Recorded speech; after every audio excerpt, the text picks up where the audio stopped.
మీరు డైరెక్ట్గా నేను ఇప్పుడు కూడా నేను ఛాలెంజ్ చేస్తున్నా.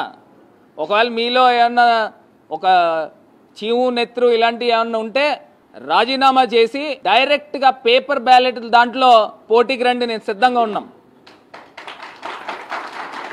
పేపర్ బ్యాలెట్లలో పోటీకి రండి. అంతే తప్పితే ఈవీఎంను అడ్డు పెట్టుకుని అందరికీ తెలిసిపోయింది. చిన్న పిల్లోడిని అడిగినా కూడా ఈవీఎం అంటే స్కామ్ అంటున్నారు.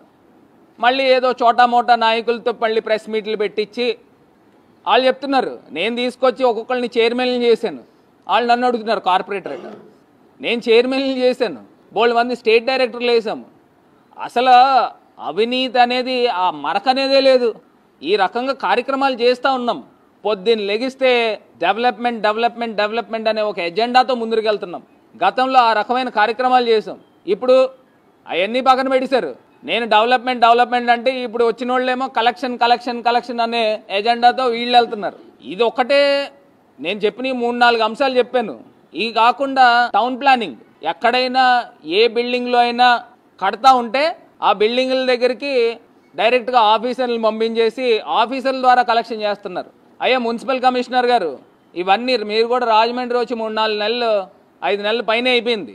ఇప్పుడైనా గ్రిప్ తెచ్చుకోండి. ఆఫీసుల్లో ఏ రకంగా అక్రమంగా అన్యాయంగా వసూళ్ల కార్యక్రమం జరుగుతూ ఉన్నాయో ఒకసారి తెలుసుకోండి.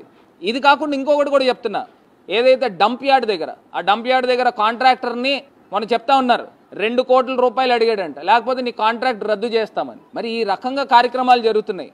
ఒకటేమో ఈ లోకల్ చిల్లర, ఇవన్నీ ఇంకా చిల్లరేషాలు అనమాట. అక్కడేమో పైన మరి సాక్షాత్తు ఎస్సీల పైన బీసీల పైన వాళ్ళ ఆత్మగౌరవాలు దెబ్బతినే విధంగా పైన గవర్నమెంట్లో చేస్తూ ఉన్నారు. అసలు ఏం తప్పు చేశారండి నాకు అర్థం కాలే. ఒక సామాజిక కార్యక్రమానికి పార్టీలకు అతీతంగా వెళ్తే మీ నాయకులు, మీ క్యాబినెట్, మీ సహచర మంత్రులతో 2 సార్లు 3 సార్లు ప్రెస్ మీట్లు పెట్టిస్తారా? ఆ ప్రెస్ మీట్లు ఏంటి, తప్పు జరిగిపోయింది నన్ను క్షమించండి అని చెప్పేసి అలా చేయిస్తారా? మరి ఖమ్మా గ్లోబల్ సమ్మిట్ జరిగింది కదా, మరి పార్టీలు అన్ని పార్టీల వాళ్ళు వచ్చి కూర్చుని, మీ పార్టీల వాళ్ళు ఉన్నారు, వేరే పార్టీ వాళ్ళు ఉన్నారు, అందరూ కూర్చుని మాట్లాడుకున్నారు కదా. మరి అప్పుడేమైంది? ఇప్పుడు మా పార్టీలోనే గతంలో ఎంపీలు ఉండేవారు. ఇప్పుడు గతంలో లావు కృష్ణ ఎంపీ ఉండేవాడు.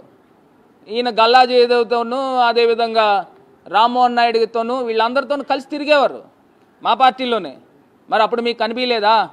అంటే మీ సామాజిక వర్గము అనే ఇదా ఇప్పుడు మా దగ్గరికి వచ్చేసరికి, బీసీల దగ్గరికి వచ్చేసరికి అనగదొక్కే కార్యక్రమం చేస్తున్నారా?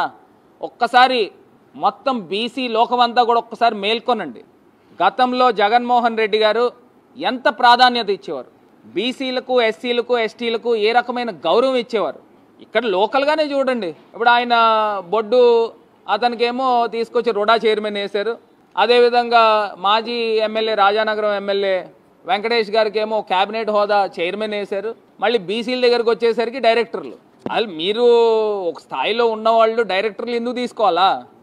నేను మామూలుగా అందరికీ ఇంకో నువ్వు డైరెక్టర్ తీసుకో అని గతంలో మేము వేసాం. ఈ రకమైన మీ సామాజిక వర్గం అంటే నెత్తిపైన పెట్టుకుంటారా? బీసీలు అంటే అనగదొక్కే కార్యక్రమం చేస్తారా? ఇవన్నీ కూడా ఒకసారి ప్రజల్ని గమనించమని కోరుతా ఉన్నా. ఇది కాకుండా ఇంకొకటి హాస్పిటల్ గురించి కూడా మాట్లాడుతాం. మెడికల్ ఇప్పుడు గవర్నమెంట్ హాస్పిటల్ అక్కడేమో ఎంఆర్ఐ స్కానింగ్ మిషన్ పనిచేయదు, దాంతో పెద్ద కాంట్రాక్ట్ పెట్టేసుకున్నారు. మరి సంవత్సరానికి కోట్ల రూపాయలు ఒక ప్రైవేట్ క్లినిక్లకి, ఎంఆర్ఐ స్కానింగ్ సెంటర్లకి బిల్లు కడుతున్నారంట. అదేవిధంగా సర్జికల్స్కి సంబంధించి డైరెక్ట్గా వేరే మీ తాలూకా అనుచరులను పెట్టుకోవడం. ఓ డాక్టర్ ఎవడో ఉన్నాడు అక్కడ గోకవరం బస్ స్టాండ్ దగ్గర, ఆయన పెట్టుకుని అతని మధ్యలో మీడియేటర్ కింద పెట్టుకోవడం. సెక్యూరిటీ కాంట్రాక్టుల దగ్గర మళ్ళీ ఇంకొక నాయకుడిని, ఇంకో చోటా మోటా ఒకరిని పెట్టుకోవడం, మళ్ళీ సెక్యూరిటీ కాంట్రాక్టులు ఇప్పించుకోవడం, ఆ జనరిక్ మెడిసిన్స్ వీళ్ళ తాలూకోళ్ళకి ఇప్పించుకోవడం. ఈ భూ కబ్జాల దగ్గర లిస్టు, ఇంత పెద్ద లిస్టు ఉంది, ఆ లిస్టు చదవాలి, వాళ్ళ పేర్లు కూడా ఉన్నాయి. బాబా అది పేపర్ వదిలేసినట్టున్నాను. దాంట్లో ఇన్ని ఎఫ్ఐఆర్లు ఉన్నాయి. వాళ్ళ పేర్లు కూడా మీ పార్టీ నాయకులే, ఓ 7-8 మంది ఉన్నారు. వాళ్ళపైన రాజానగరం పోలీస్ స్టేషన్లోను, బమ్మూరు పోలీస్ స్టేషన్లోను ఎఫ్ఐఆర్లు రిజిస్టర్ అయినాయి.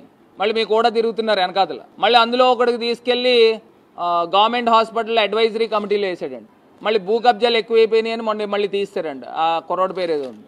మీ శాండ్ దగ్గర ఉండేవాళ్ళు అందరూ మీ మనుషులే. ఉచిత శాండ్ ఎక్కడుందండి? మరి ఈ రకంగా అన్యాయంగా, అక్రమంగా ప్రజల్ని పీల్చుకు తింటున్నారు. దోచుకుని తింటా ఉన్నారు. 6 నెలల్లో ఇంత దారుణమైన వ్యతిరేకత వచ్చిందని అంటే మీ ఈనాడు పేపర్లోనే వేస్తున్నారు, నేను చెప్పేది కూడా కాదు. మీ ఆంధ్రజ్యోతి పేపర్లోనే వేస్తున్నారు, నేను చెప్పేది కాదు. ఇంత దారుణమైన వ్యవహారాలు జరుగుతూ ఉన్నాయి. ఒక్కసారి ప్రజలను గమనించమని కోరుతా ఉన్నా.